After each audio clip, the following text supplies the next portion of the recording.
अस्सलाम वालेकुम dear students, उम्मीद करता हूँ आप सब खैरियत से होंगे।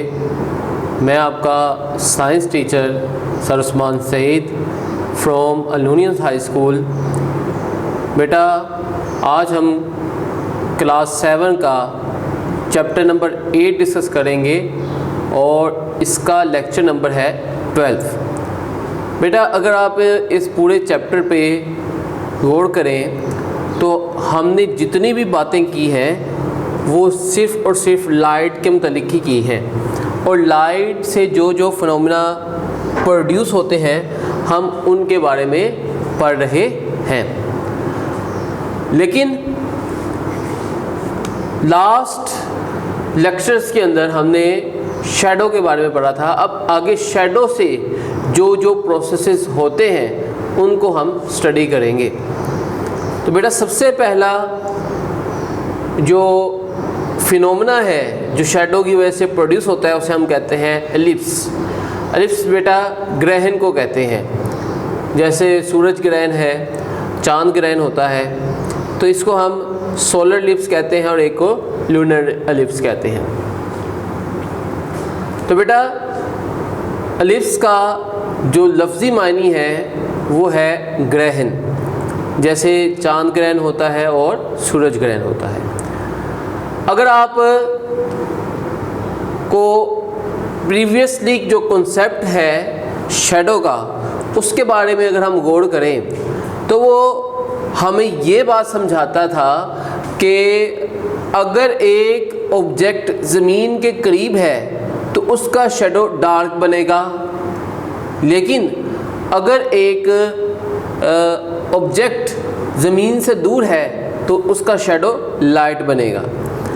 लेकिन आप अक्सर ये देखते हैं कि जो ईगल है, जो चील है, जब वो आसमान की बहुत बुलंदी पर होती है तो उसका शैडो ज़मीन पर नहीं बनता।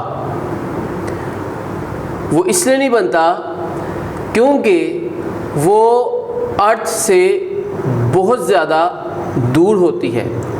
लेकिन जैसे ही वो ज़मीन पर आके किसी जगह पे बैठती है तो उसका शैडो हमें नज़र आता है। तो यही बात हम यहाँ पर बताने की कोशिश कर रहे हैं बेटा कि जो शैडो है ये किसी ऑब्जेक्ट का उस वक्त प्रोड्यूस होता है जब कोई ओपेक ऑब्जेक्ट जिसमें से रोशनी पास नहीं कर सकती वो रोशनी की रास्ते में आ जाए। जैसे कि हम एग्ज़ाम्पल अपनी ही कोट करते हैं कि हम जब लाइट के सामने खड़े होते हैं या सूरज में खड़े होते हैं तो हमारा शैडो बन जाता है। तो बेटा, हम को जो शैडो है बर्ड्स के वो नज़र नहीं आते अगर वो ज़मीन से काफ़ी बुलंदी पर हो। ओके बेटा, एलिप्स के अंदर हमारा जो बेसिक आज का जो टॉपिक है वो है लूनर एलिप्स। बेटा, ये जो एलिप्स है इसे हम आमतौर पर उर्दू ज़बान में चांद ग्रहण बोलते हैं। अब होता कुछ ऐसे है कि कभी कभी ज़मीन,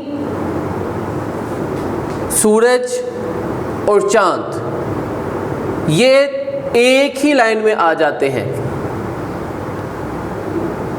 एक ही लाइन में आ जाते हैं, और इस तरह ज़मीन का जो शैडो है वो मून के ऊपर बनता है। वो किस पे बनता है? मून पे बनता है। और मून पर सूरज की रोशनी पहुंच नहीं पाती, जिसकी वजह से हम कहते हैं कि चांद ग्रहण हो गया है। कभी कभी ये चांद ग्रहण होता है ये कंप्लीट होता है जिसे हम अम्ब्रा कहते हैं, और कभी कभी ये हाफ होता है या हाफ से भी कम होता है जिसे हम पेन अम्ब्रा कहते हैं। ओके, लेकिन आपको ये बात भी बताना ज़रूरी है कि जैसे हमारी स्पेस के अंदर एक अर्थ तो प्लैनेट नहीं है, इसके अलावा भी बहुत सारी प्लैनेट्स मौजूद हैं। वो प्लैनेट्स में भी ये सूरज ग्रहण और चांद ग्रहण होते हैं, लेकिन क्योंकि वहाँ पर ज़िंदगी की बका मुमकिन नहीं है, इसलिए वहाँ पर हम इस चीज़ को एक्सपीरियंस नहीं कर सकते। लेकिन ये बात बिल्कुल ठीक है कि अगर ज़मीन पर रहते हुए हम सूरज और चांद ग्रहण को एक्सपीरियंस करते हैं, तो इसी तरह अगर उन प्लैनेट्स पर भी कोई मखलूक है, कोई भी वजूद है, तो वो भी इस चीज़ को एक्सपीरियंस करेगा। लेकिन ये भी पॉसिबल है कि हमारी जो दूसरे प्लैनेट्स हैं उनका शैडो किसी और ऑब्जेक्ट पर बने और हम उसे ज़मीन से देख सकें, ऐसा भी पॉसिबल है। ओके, तो बेटा हमने लूनर एलिप्स के अंदर इस बात को समझा कि कभी कभी सूरज, ज़मीन और चाँद तीनों एक ही लाइन में होते हैं, लेकिन जो ज़मीन है वो सूरज के दरमियान में और चाँद के दरमियान में आ जाती है, जिसकी वजह से ज़मीन का जो शैडो है वो मून पर बनता है और हम कहते हैं कि ये लूनर एलिप्स है। इससे चाँद जो है वो छुप जाता है, चाँद की ब्राइटनेस जो है वो ख़त्म हो जाती है, और चाँद की जो ब्राइटनेस ख़त्म होती है कंप्लीटली, अगर ये ख़त्म हो जाए तो इसे हम कहते हैं अम्ब्रा कहते हैं। क्या कहते हैं? अम्ब्रा। और अगर ये हाफ मून पे हो, यानी कि कुछ हिस्सा डार्क हो गया, कुछ हिस्सा बिल्कुल रोशन है, तो इसे हम पेन अम्ब्रा बोलते हैं। ओके बेटा, इसको हम डायग्राम की फॉर्म में भी देख सकते हैं, जैसे कि मैंने यहाँ पर बोर्ड पर बनाई है। सबसे पहले सन है और सन के और मून के सेंटर में क्या है? अर्थ। अब सूरज की रोशनी जब अर्थ पे पड़ेगी तो अर्थ तो उस रोशनी को क्या कर लेगी? ब्लॉक कर देगी, उससे आगे तो नहीं जाने देगी। तो फिर इस अर्थ का जो साया है वो इस मून पर बन जाएगा, और जब इस मून पर ये साया बनेगा तो बेटा ये जो मून है ये पूरा का पूरा छुप जाएगा। तो इस लूनर एलिप्स को हम कहते हैं अम्ब्रा। ओके, लेकिन बेटा सबसे पहले हमें ये बात जानना ज़रूरी है कि लूनर एलिप्स की डेफिनेशन क्या है। आपकी बुक के अंदर से ही मैंने डेफिनेशन ली है, लेकिन इसको मैंने प्रॉपर वर्ड्स के अंदर अरेंज कर दिया है। आप चाहें तो इसी को याद कर लीजिएगा। ओके बेटा, lunar ellipse when moon passes through the shadow of earth from by the sun, कहता है कि जब मून गुजरता है उस शैडो से जो अर्थ का बनता है सन की वजह से। सिंपल देखो, ये लाइट जब इस अर्थ पे पड़ेगी तो लाइट तो अर्थ पे पड़ गई, आगे चांद तक रोशनी जो पहुंचनी थी वो नहीं पहुंचेगी। क्लियर होगी बात? We cannot see moon until, ये वर्ड क्या है? Until. We cannot see moon until the moon comes out of the shadow. हम उस वक्त तक चांद को नहीं देख सकते जब तक वो इस शैडो से बाहर ना निकल आए। तो इस आपको अक्सर ये देखने में आता है, आप ये सुनते भी होंगे कि एक ये जो लूनर एलिप्स होता है इसका एक ख़ास टाइम होता है, उसके बाद से फिर चांद जो है वैसे ही रोशन हो जाता है। ये किस वजह से है? ये इस वजह से है क्योंकि चाँद जब तक उस शैडो से बाहर नहीं निकलता तब तक वो जो लूनर एलिप्स है वो रहता है, और जैसे ही चाँद उस शैडो से बाहर निकलता है तो चाँद की पहले जैसी दोबारा शेप हो जाती है, वैसा ही कलर हो जाता है उसका। Such an event is called lunar eclipse. तो इस इवेंट को हम कहते हैं लूनर एलिप्स। लूनर एलिप्स का मतलब है चांद ग्रहण। ओके, जब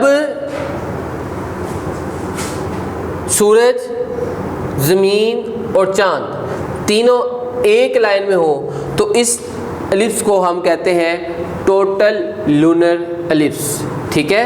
और ये जो चांद की शेप होती है, चांद जैसा हमें दिखाई दे रहा होता है, उसे हम अम्ब्रा बोलते हैं, ठीक है। एलिप्स हो गया टोटल लूनर एलिप्स, और चांद हमें जैसा दिखता है उसे हम कहते हैं अम्ब्रा। ओके, और अगर ये जो चांद है ये हमें आधा रोशन नज़र आए और आधा डार्क नज़र आए तो इसको हम कहते हैं पेन अम्ब्रा। ओके, उसके बाद देखिए, हमने इस लेक्चर के अंदर, इस कॉन्सेप्ट के अंदर सिर्फ ये सीखा कि चांद ग्रहण कब होता है, कब पूरा होता है और कब हाफ होता है, उनके नेम क्या है, ये आपने याद रखने हैं और ये आपको एमसीक्यू से पूछ लिए जाएंगे। लेकिन बेसिकली ये एक लॉन्ग क्वेश्चन है, आपको लूनर एलिप्स भी पूछा जा सकता है और सोलर एलिप्स भी पूछा जा सकता है। तो सब बच्चे बेटा इसको अब हम बुक से स्टडी करेंगे। पेज नंबर 75 ओपन कर लें। टॉपिक का नेम है एलिप्स। एलिप्स का मतलब होता है ग्रहण। तो बेटा आप देखें, सबसे पहले लिखा हुआ है every day we see shadow being cast on earth surface. अच्छा, ये इसका मतलब क्या है? इसका मतलब ये है कि हम हर रोज़ ज़मीन के ऊपर किसी न किसी ऑब्जेक्ट का शैडो देखते हैं, ठीक है। Exactly like this shadow of अर्थ, कहता है बिल्कुल इसी तरह अर्थ का भी शैडो बनता है। Moon and other planets are formed in space, moon का भी बनता है और जो दूसरे प्लैनेट स्पेस में होते हैं उनका भी शैडो बनता है। However, we cannot see their shadows unless they fall on the some surface, लेकिन हम उसका शैडो उस वक्त तक नहीं देख सकते जब तक उसका जो शैडो है वो किसी सरफेस के ऊपर ना बन जाए। Shadows of birds fly very high cannot be seen on earth surface। तो ये बात मैंने आपको बताई कि जो परिंदे जैसे कि ईगल है, ये जो हॉक्स होते हैं, इनके जो शैडो है वो ज़मीन पर नहीं बनते क्योंकि ये ज़मीन से काफ़ी ऊपर बुलंदी पर होते हैं। Whereas shadow of a bird fly at low height can easily be seen on the earth surface, लेकिन एक जो परिंदा है जो ज़मीन के थोड़ा ऊपर फ्लाई कर रहा है तो उसका जो शैडो है वो ज़मीन पर बन जाता है। Can we tell the names of some object whose shadow we see every day? कहता है कि आप क्या ये बता सकते हैं कि उन ऑब्जेक्ट्स के बारे में जिनका शैडो आप डेली लाइफ के अंदर ऑब्ज़र्व करते हैं। तो बेटा ये जो थी एक्स्ट्रा इन्फॉर्मेशन थी, ये एक्स्ट्रा इन्फॉर्मेशन आपने बस याद रखनी है, इसको जस्ट रीड कर लीजिएगा। लेकिन आगे जो पैराग्राफ शुरू हो रहा है इसके ऊपर आप हेडिंग देंगे लूनर एलिप्स की। Sometimes on a full moon night when sun, moon and earth are in straight line, कहता है कभी कभी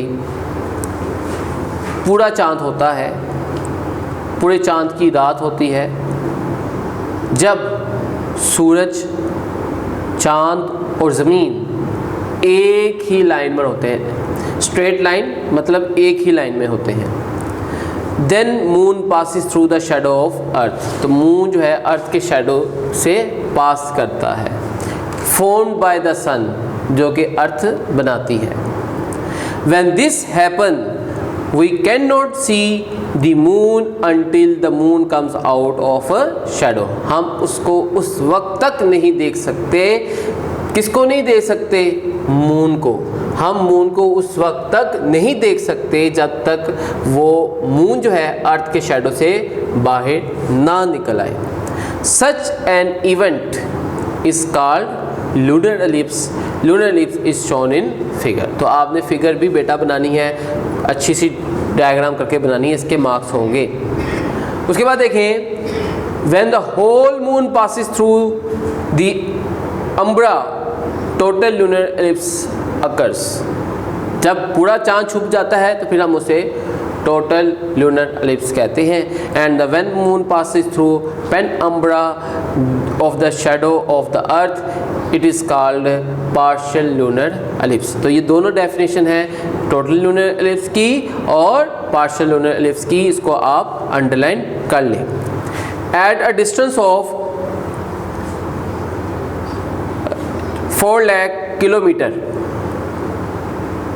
the width of earth's shadow is about, width का मतलब होता है चौड़ाई,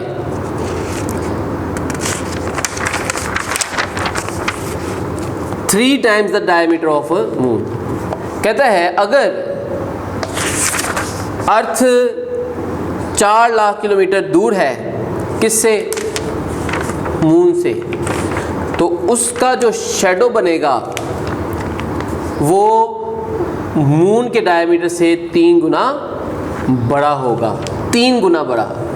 जैसे अगर मून का डायमीटर फॉर एग्जांपल 2 किलोमीटर है, लेट्स सपोज कर रहे हैं, तो अर्थ का जो शैडो होगा वो 3 टाइम्स 2 मल्टीप्लाई बाय 3 6 किलोमीटर उसका अर्थ का डायमीटर बन जाएगा। ये मैंने एग्जांपल दिया है, वैसे इतना होता नहीं है। Okay, therefore we can never see an annular lunar eclipse. फिर हम कोई भी एलिप्स को फॉलो नहीं देख सकते, हम चांद ग्रहण को फिर नहीं देख सकते। ओके बेटा, यहाँ तक तो हमारा टॉपिक था लूनर एलिप्स का, और इसमें आपने डेफिनेशन भी कर ली और डायग्राम भी बना ली और इसके साथ इंफॉर्मेशन भी लिख दी। तो ये आज का टॉपिक हमारा कंप्लीट हो गया। उम्मीद करता हूँ आपको समझ आई होगी। अपने फीडबैक से ज़रूर आगाह कीजिएगा। Thank you.